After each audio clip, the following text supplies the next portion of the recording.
다윗은 그 산성을 점령하고 나서 그 산성에서 살면서 그 이름을 다윗성이라고 하였다. 그가 성을 쌓았는데 밀로에서부터 안쪽으로 성을 쌓았다. 만군의 주 하나님이 다윗과 함께 계심으로 다윗이 점점 강대해졌다. 두로왕 히람이 다윗에게 사절단과 함께 백향목과 목수와 석수를 보내어서 다윗에게 궁궐을 지어주게 하였다. 다윗은 주님께서 자기를 이스라엘의 왕으로 굳건히 세워주신 것과 그의 백성 이스라엘을 번영하게 하시려고 자기의 나라를 높여주신 것을 깨달아 알았다. 사무엘기하 5장 9절에서 12절 말씀.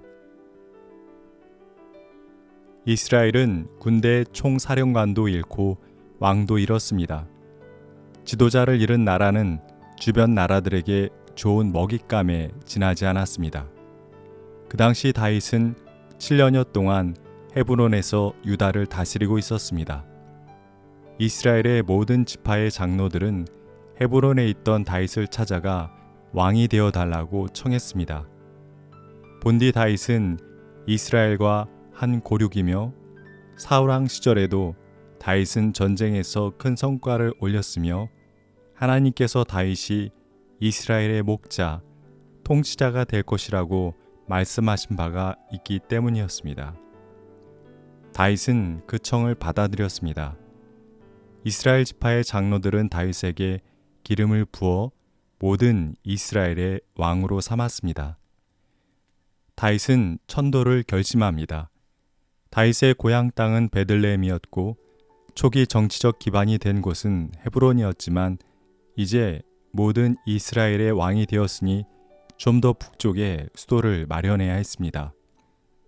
유다의 영역 안에 있으면서도 북쪽 지파인 베냐민과의 경계에 위치한 예루살렘은 새로운 수도로 삼기에 최적지였습니다. 그리고 예루살렘은 양옆으로 흰놈 골짜기와 기드론 골짜기가 있어 난공불락의 산성이어서 처음에 공격해 빼앗기가 어렵지 한 번만 차지하면 방어하기에는 더할 나위 없이 좋은 곳이었습니다. 다윗은 군대를 이끌고 예루살렘에 이르렀습니다. 예루살렘에 살던 여부수 사람들은 자신만만하게 다윗에게 말했습니다. 너는 여기에 들어올 수 없다. 눈먼 사람이나 다리 저는 사람도 너쯤은 물리칠 수 있다. 그들은 천혜의 자연 조건을 너무 믿었습니다. 그러나 다윗은 이미 예루살렘의 약점을 알고 있었습니다. 물을 길어 올리는 바위벽이 약점이었습니다. 다윗의 부하들은 그곳을 이용해 안으로 들어갔고 결국 예루살렘을 점령했습니다. 다윗은 그 성에 들어가 살면서 그 이름을 다윗성이라고 불렀습니다. 다윗은 이스라엘 내에서만 왕으로 인정받은 것이 아니었습니다. 다윗의 통치력이 점점 커지자 밖에서도 다윗을 이스라엘의 왕으로 인정했습니다. 두로의 왕 히람은 다윗에게 사절단을 보냈습니다. 또 그뿐만 아니라 백향목과 목수와 석수를 보내어서 다윗에게 궁궐을 지어주게 했습니다. 이제 다윗은 나라 안팎 모두에서 이스라엘의 왕으로 인정받는 왕, 진정한 왕이 된 것입니다. 그 자리에 이르기까지 다윗은 숱한 고난과 역경을 겪었습니다. 보통 사람 같으면 그 성공의 자리에서 이렇게 생각했을 것입니다. 어려운 시간이 있었지만 결국에는 내가 내 힘으로 여기까지 왔다고. 그간 고생 많았으니 이제는 누리자고. 그러나 다윗은 그러지 않았습니다. 다윗은 자기 힘으로 이스라엘의 왕이 되었다고 생각하지 않고 하나님께서 그 자리에 왕으로 세워주신 것이라고 생각했습니다.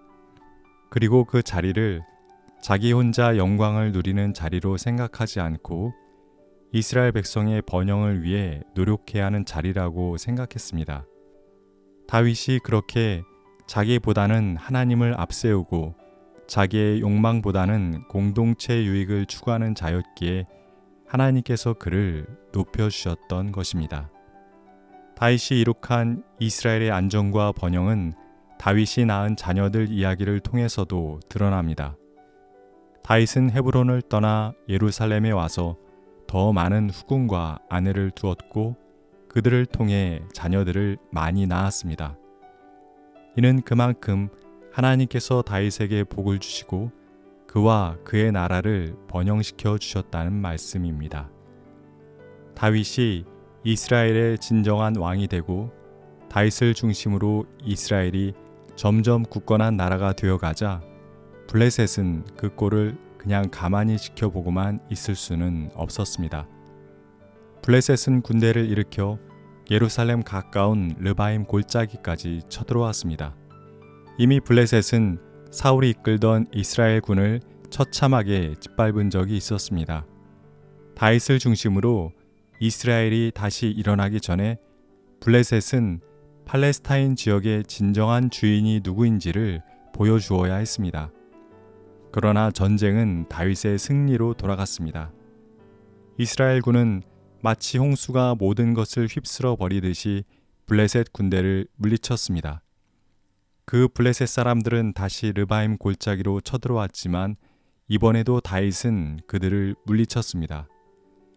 사울이 다스리던 이스라엘은 블레셋에게 졌지만 다윗이 다스리던 이스라엘은 블레셋을 이겼습니다. 그럴 수 있었던 것은 하나님의 도우심이었지만 다윗의 능력이기도 했습니다. 다윗이 블레셋에 2차례 망명해 지내는 동안 그 당시 이스라엘은 없었고 블레셋에만 있던 철기 다루는 법을 배웠고 그로 인해 블레셋과 싸워 이길 수 있었다고 말하는 이도 있습니다.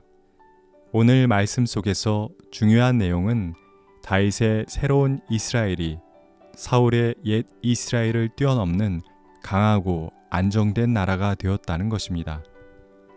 진정한 왕은 단지 높은 자리를 차지하고 많은 권력을 누리고 전쟁을 잘하는 사람이 아닙니다. 자기의 뜻보다 하늘의 뜻을 중하게 여기는 사람, 자기에게 권력이 주어진 것은 자기의 욕망을 이루기 위한 것이 아니라 공동체의 유익을 이루기 위한 것임을 깨닫는 자입니다. 그렇게 자기를 비우고 하늘의 뜻과 공동체를 위한 생각으로 자신을 채운 자가 진정한 지도자, 진정한 하나님의 사람입니다. 하나님, 오늘 말씀을 통해 좋은 지도자의 모습을 보게 하시니 감사합니다. 다윗은 자기를 앞세우기보다는 하나님을 앞세웠습니다. 자기에게 주어진 권력으로 욕망을 채우기보다는 공동체의 유익을 위해 노력했습니다. 그런 모습은 비단 지도자에게만 요구되는 모습이 아니라 모든 하나님의 자녀들이 갖추어야 할 모습임을 깨닫습니다. 자신을 비우고 하나님의 뜻과 공동체의 유익을 구하는 자의 삶 위에 하나님 나라가 세워짐을 믿습니다. 주님, 우리도 각자의 자리에서 그렇게 진정한 하나님의 사람으로 살게 해 주십시오. 아멘.